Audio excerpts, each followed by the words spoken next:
All right, welcome back. Let's start this video by answering this question here. What do you worry about?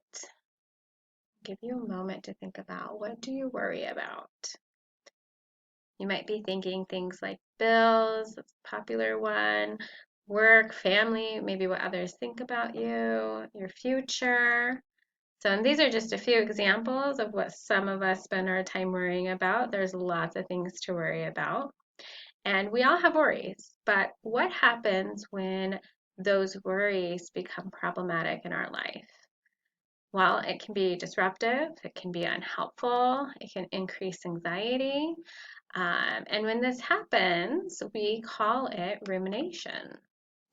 So, rumination is when we worry about something more than is necessary and it causes more harm than good.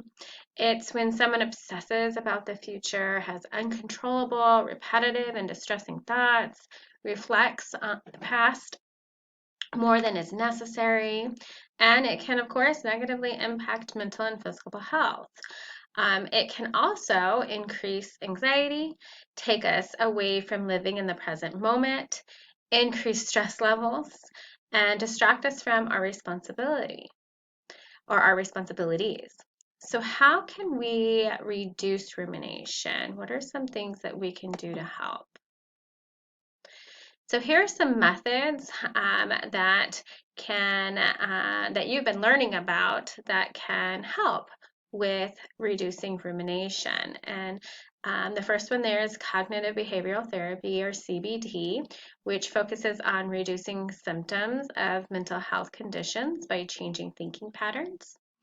Metacognitive therapy is also, it's a psychotherapy that's focused on modifying metacognitive beliefs that perpetuate states of worry, rumination, and attention fixation.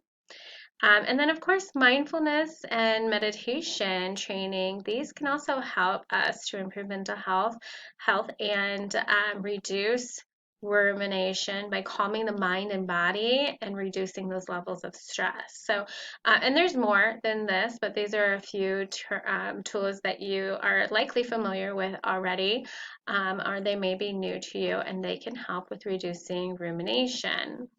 Another positive psychological tool that can help strengthen resilience and reduce that rumination, reduce that worry, is the developing self-control.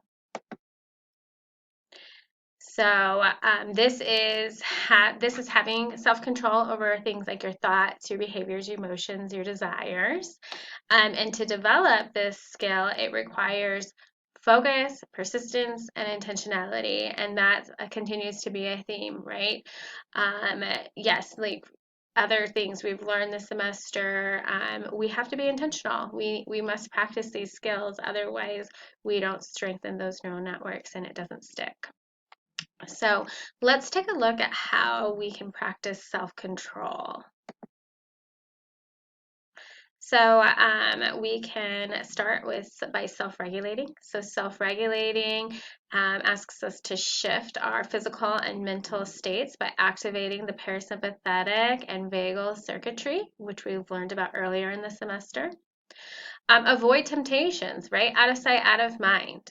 So this is a great one for practicing self-control. Just avoid. Prepare for implementation. So prepare a plan for any situation that could derail you from your goals. And then, of course, practice, right? Flex your willpower muscles, regularly practice the tasks that require self-control. So this week we have learned about developing positive psychological strengths to help us reduce worry and strengthen self-control, part of that PERTS model. And next week we'll continue on by learning about how we can engage in social connectedness and community building in order to strengthen resiliency. So until next time, make it a great week.